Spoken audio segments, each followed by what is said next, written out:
Oui, mais certainement, moi je me dis on a beaucoup de jeunes et que le coach a préféré prendre des joueurs plus expérimentés pour une compétition continentale. Donc il a pris l'option de prendre des joueurs plus âgés. Il a pris Eliman Cissé chez nous, qui est aussi un peu plus âgé. C'est notre joueur un peu le plus âgé actuellement.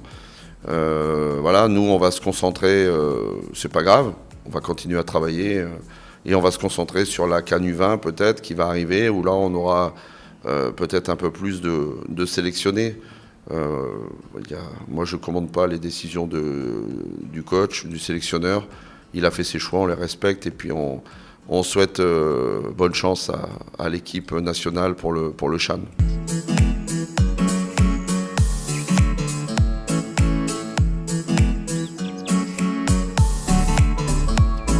Je ne sais pas, très sincèrement je ne sais pas.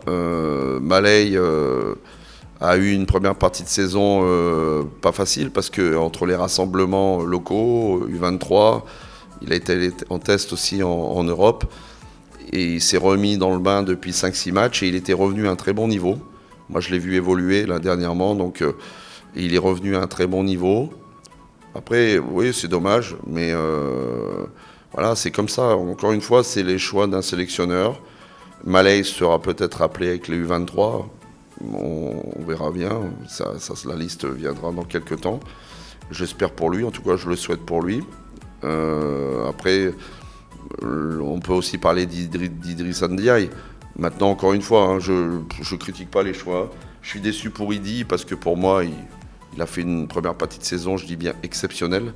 Exceptionnelle. Après, certainement que si on a pris 3 autres gardiens, c'est qu'ils doivent certainement être exceptionnels aussi. Mais voilà, c'est comme ça.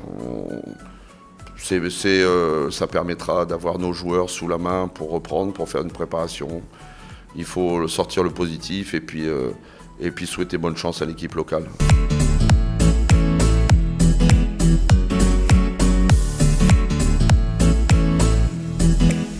Là, honnêtement, je ne sais pas. Je ne peux pas vous dire. Je sais qu'il y a des négociations actuelles.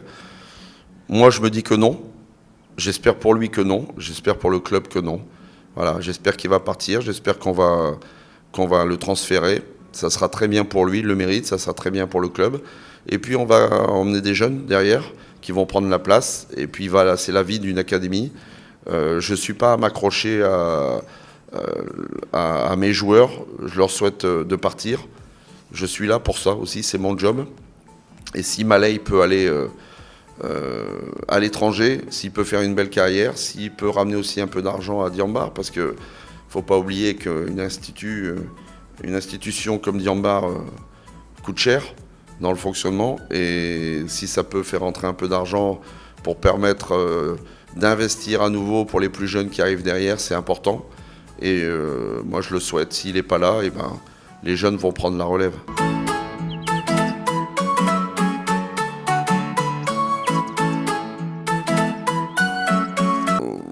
Oui, après, moi je ne suis pas au fait de ce qui se passe actuellement avec l'OM, c'est le rôle le président. Moi je suis là pour m'occuper du terrain.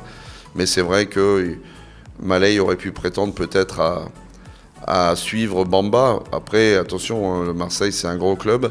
C'est pas si facile de s'y imposer. On a vu que pour Bamba, c'était très dur et il a été très très fort. Malay passera peut-être par un championnat intermédiaire.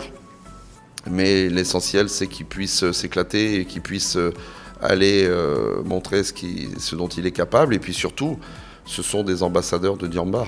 Donc il faut qu'ils réussissent, il faut qu'ils montrent une bonne attitude, comme Pape Demba le fait actuellement à Zult en Belgique. Comme nos jeunes qui sont partis en Lettonie l'ont fait, parce avec réussite, puisque Bachir Ngom a fait aussi la Conference League, donc c'est génial pour lui. Ousseynou Niang et Mortala ont gagné la Coupe de Lettonie, ils risquent peut-être d'être transférés. Je pense qu'Ousseynou va signer à Riga avec Bachir, donc c'est très positif, pourvu que ça dure. Et moi je veux que ça ne soit que le début et c'est pour ça que je souhaite que Malay parte et qu'il y en ait d'autres aussi, les plus jeunes qui arrivent. Il y a beaucoup de talent, donc pour moi ce n'est que le début. J'ai dit à mon président, c'est que le début de l'aventure. et on a un gros potentiel à exploiter. Il faut l'exploiter au maximum. Il faut travailler pour envoyer le maximum de joueurs en Europe.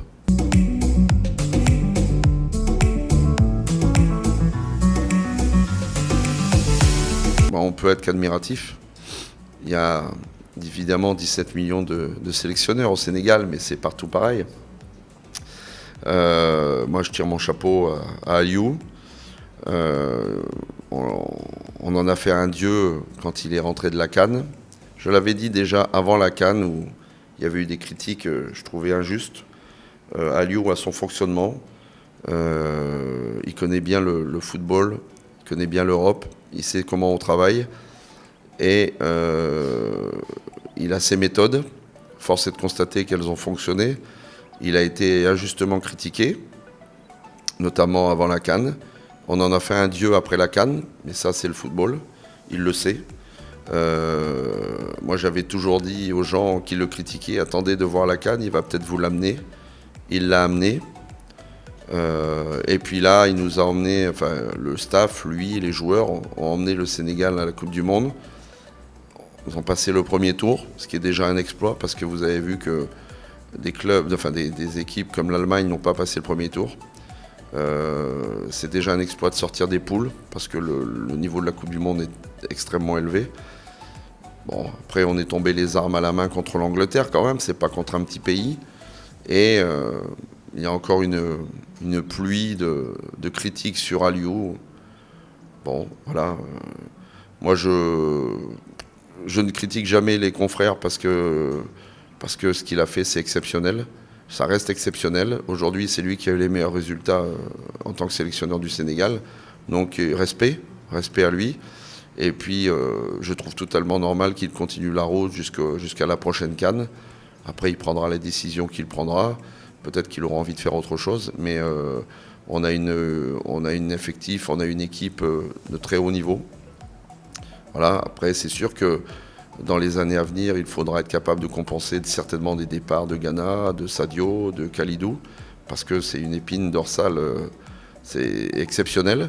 Mais aujourd'hui, les jeunes qui arrivent derrière, il y a beaucoup de qualité. Il y a beaucoup de jeunes Sénégalais qui jouent partout dans le monde. Et la source est loin de se tarir. Mais le football, d'autant plus qu'à la prochaine Coupe du Monde, il y aura 9 représentants africains.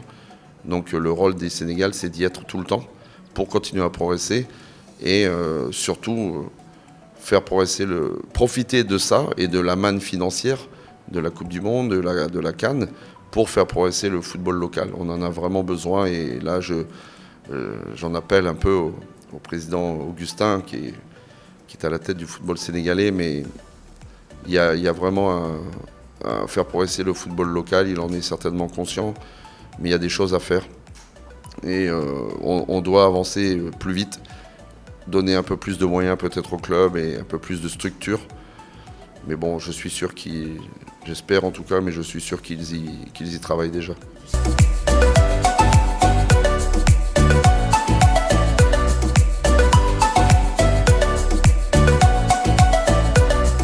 C'est uniquement pour moi un problème, c'est en grande partie un problème financier.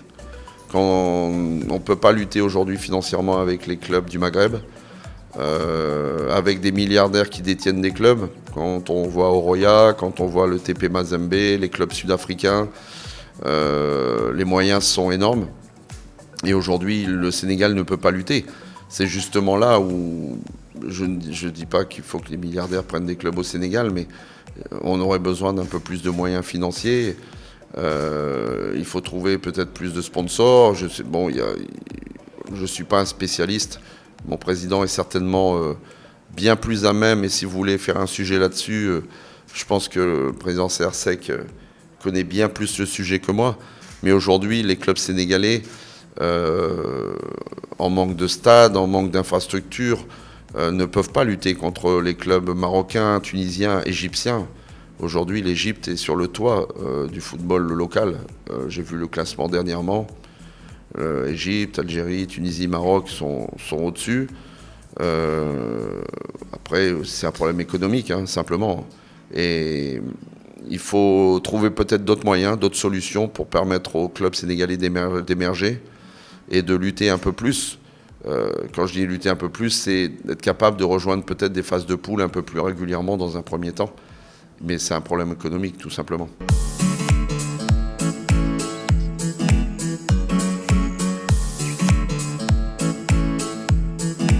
Non, non, non, non, non, j'ai connu Aliou, enfin j'ai connu à Lille, mais lui il était plus jeune que moi. Non, à Nice j'ai connu Patrick Vieira, mais j'ai connu, enfin j'ai croisé Aliou quand il était beaucoup plus jeune, mais il y a très longtemps, quand on était beaucoup plus jeune, et il a fait ensuite la belle carrière qu'on connaît, simplement.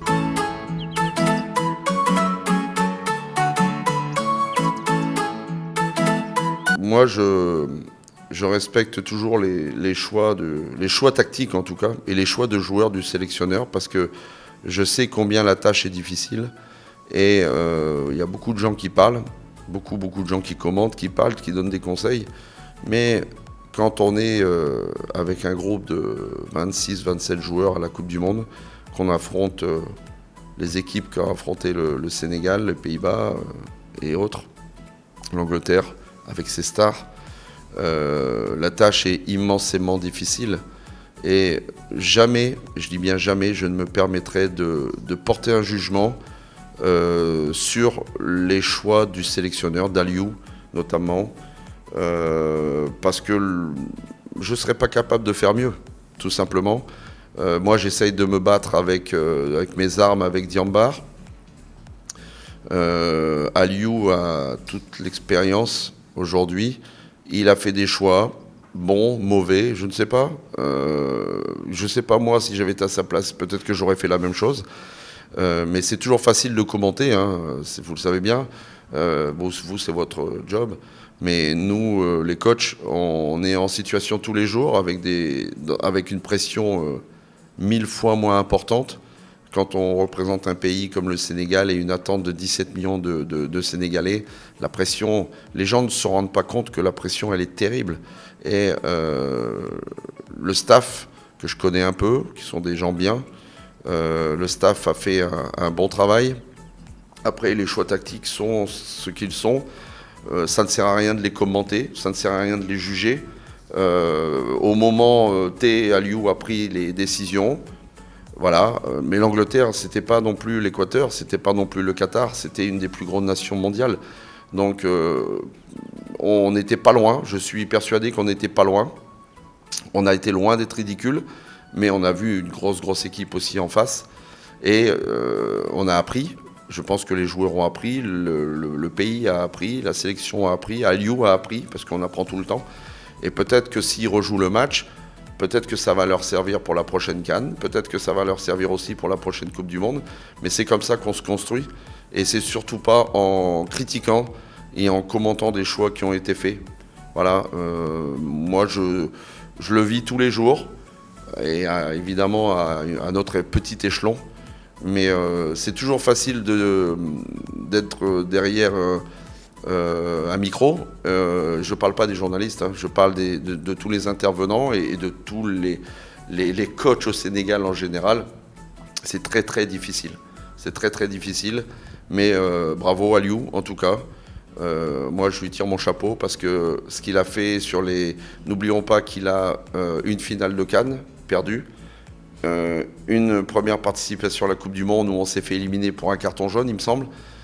Une deuxième finale de CAN gagnée et une deuxième Coupe du Monde où on a passé le premier tour. Donc la progression, elle est nette et sans bavure. Donc on ne peut que féliciter, qu'applaudir. Et puis en espérant que on va remettre notre titre en jeu. C'est en Côte d'Ivoire, il me semble, non? Oui, Côte d'Ivoire. Voilà, on est armé pour. Et puis bonne chance à eux. Et on va passer par les éliminatoires quand même d'abord. Mais d'abord, concentrons-nous sur soutenons nos lions au Chan, nos lionceaux au U20 bientôt en Égypte. Et puis, chaque chose en son temps, mais bravo en tout cas, félicitations. Je réitère mes félicitations à Aliou, au staff et aux joueurs pour la prestation à la Coupe du Monde.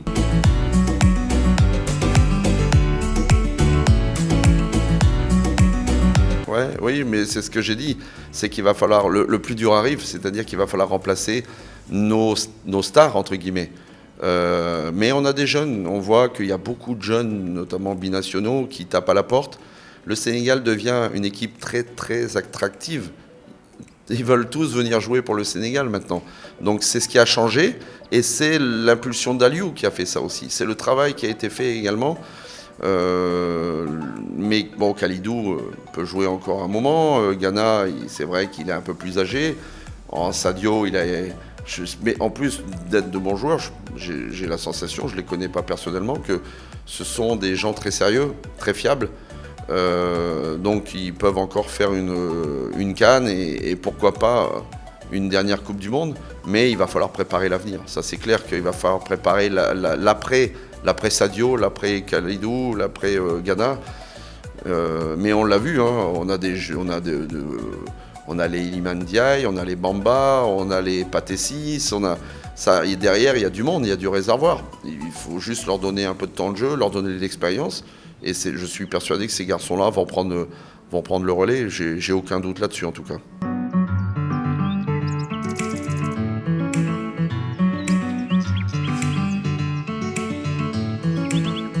Ça a été extrêmement difficile pour Bamba.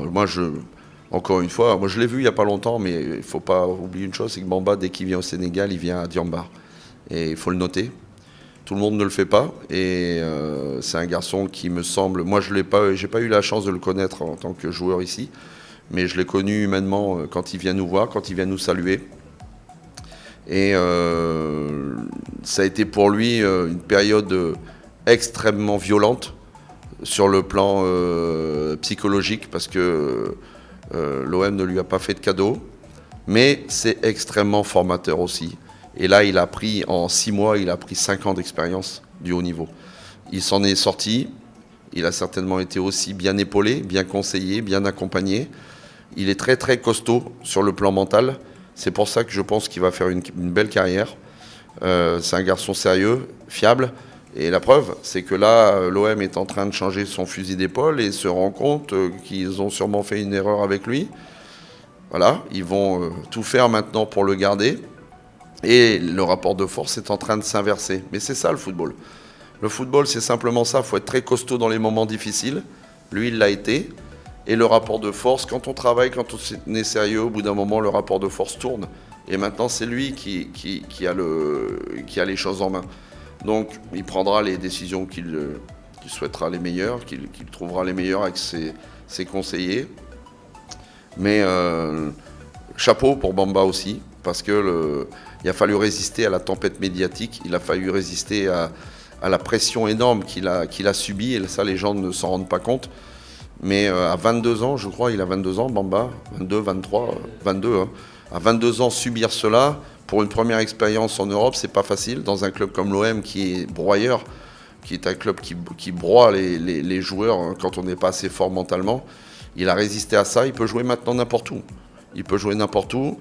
Moi, je pense qu'il va réussir une belle carrière, qu'il va réussir aussi une belle carrière au niveau international s'il continue comme ça. Ça peut être la suite des Sadio, même s'il y a beaucoup de travail à faire, parce que pour arriver au niveau de Sadio, ça va pas être facile. Mais là, Bamba est en train de montrer à tout le monde de quoi il est capable. Et la machine, pour moi, elle commence en tout cas à être lancée. Merci en tout cas de votre présence et puis de tout cœur avec le football sénégalais, de tout cœur avec l'équipe au CHAN. Et puis on se donne rendez-vous début mi-février pour repartir sur le terrain et aller chercher encore de meilleurs résultats. Merci beaucoup, merci. Le site numéro 1 du sport au Sénégal, wivsport.com, est maintenant disponible en version application mobile sur iOS et Android. Retrouvez l'actualité du Sénégal pour tous les sports en direct sur votre téléphone. Football, lambe, basket, sport de combat, athlétisme et bien d'autres disciplines. Toutes les statistiques des championnats sénégalais, les matchs, les résultats, les classements à suivre en direct sur votre application wivsport.